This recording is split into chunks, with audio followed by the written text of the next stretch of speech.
Wherever you are, welcome. And I had some great comments on my last video about IP theft, intellectual property. First of all, almost everyone who commented agreed China doesn't steal IP.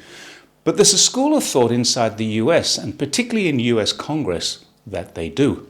So one subscriber, Sino Rich, commented, "Your article glosses over critical nuances and relies on generalization to defend China's approach to IP and economic policies.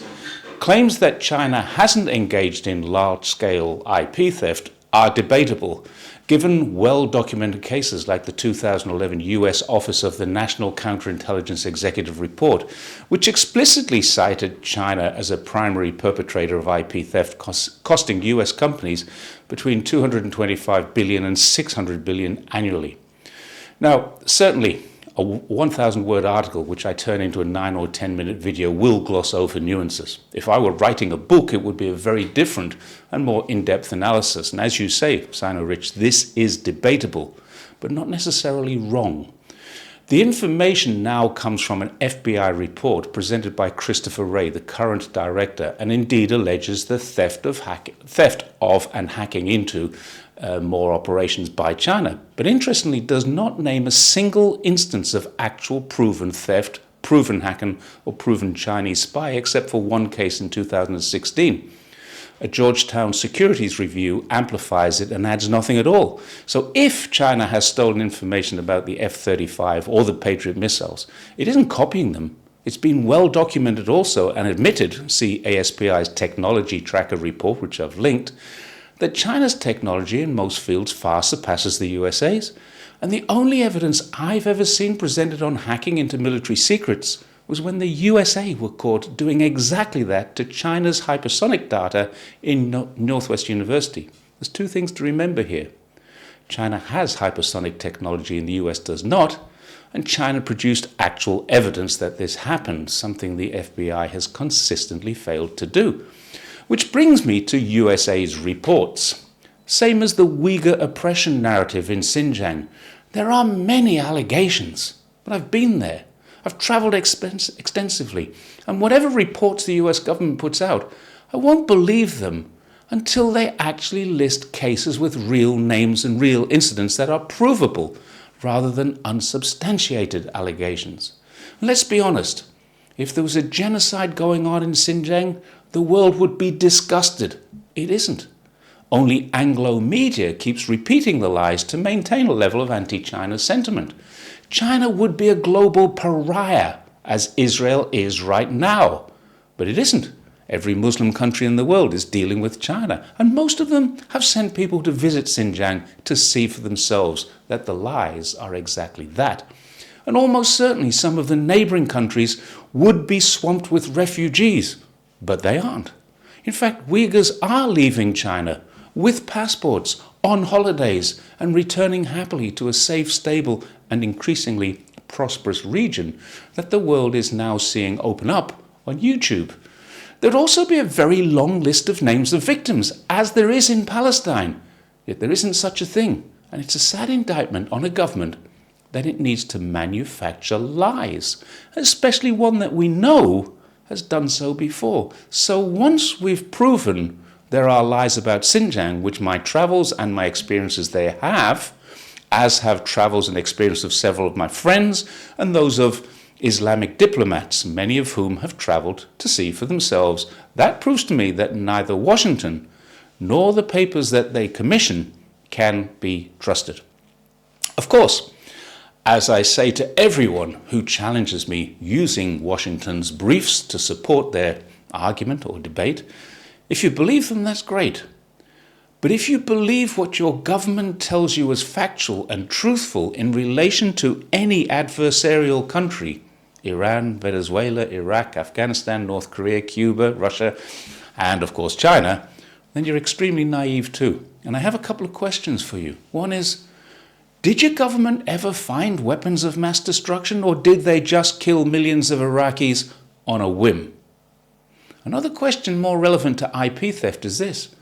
Why does China not have the recipe for KFC chicken or Coca-Cola if, as Washington says, China steals IP?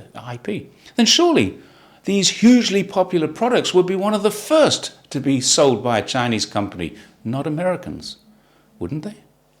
So people who are willing to argue this might also want to explain why more than 300 of the Fortune 500 companies are in China doing business. That's American companies, happily, without resorting to very strong IP protection laws that China has created to ensure that they can remain in China with some degree of comfort in their IP security.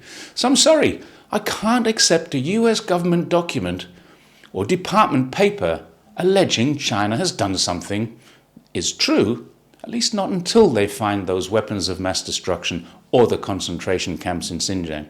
So going back to the fact that I believe China will share IP with the European Union, I think it will.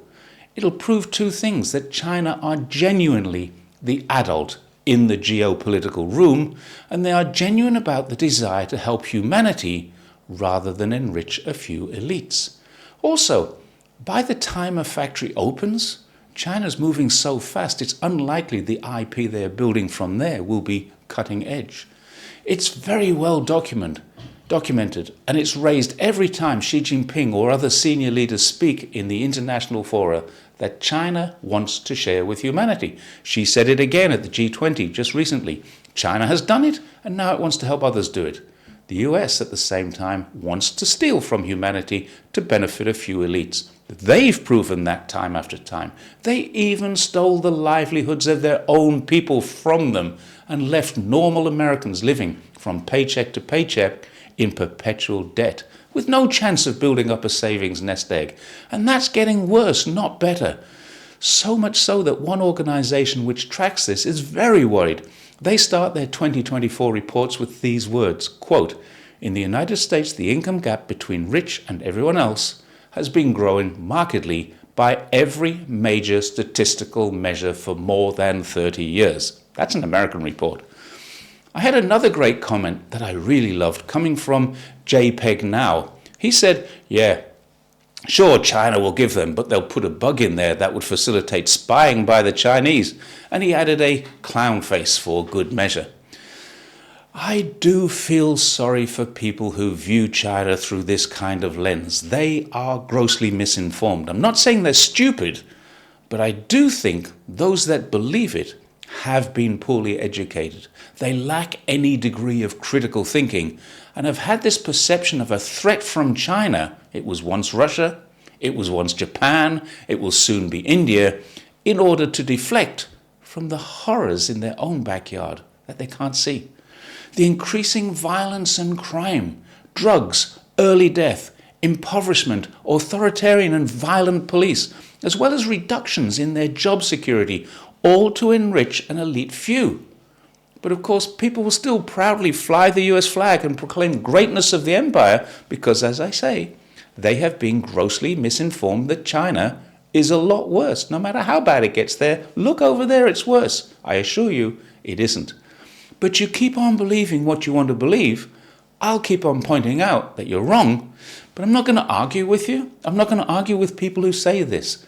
They believe what they choose to believe and are either too racist or too stupid to realize that they're wrong. Then I had this one from M111ARK, Mark, who said, I was almost persuaded, then I remembered. Haha, China is ruled by a ruthless communist dictator, so no, not by a long shot. China is what it has always been, a ruthless communist dictatorship with world domination at its core. Except that it isn't. I'm really not sure of the basis for this argument that China has world domination at its core. If that were the case, they'd probably have about 800 military bases around the world to support that. And they'd be members of military alliances like NATO, Five Eyes and AUKUS too, but they aren't. And I'd like to pass a challenge on to the people who believe China is attempting to dominate the world by asking to please supply me with whatever it is that you're smoking, because it must be really good. Of course, I wouldn't use it here in China. It would have been nice, though, if these kinds of people had actually found something in the video that they could comment on, rather than generalizations, comments which only prove to me and other readers how ill-informed they are and how ill-educated they are at forming arguments and debating points. But of course, to do that, you need a greater attention span than a goldfish possesses. So I'm sorry. The bottom line regarding China's sharing of IP is this. Even if they do share, there is little chance that any country in the world, other than perhaps India, could create a supply chain and the efficiencies of scale to replicate what China has achieved. So getting their hands on the IP of something that China can create in mass production means they might know how it is done, but they'll never really know how to do it. Certainly not at the scale or costs in which China does do it. So that's my take on IP theft. I really don't believe that China is doing it. I'm not saying there's never been an example. I'm saying it isn't a systemic problem that the FBI, that the counterintelligence people claim that it is, because they all seem to want more funding. China just throws money at development. I'll see you next time. Thanks very much for watching my take on China. Please don't forget to check your subscribe button. Again, I'm getting people telling me they've been unsubscribed. It stopped for a little while, but it's back. It's happening again. Please check it and resubscribe if you've been removed. I'll see you next time. Bye for now.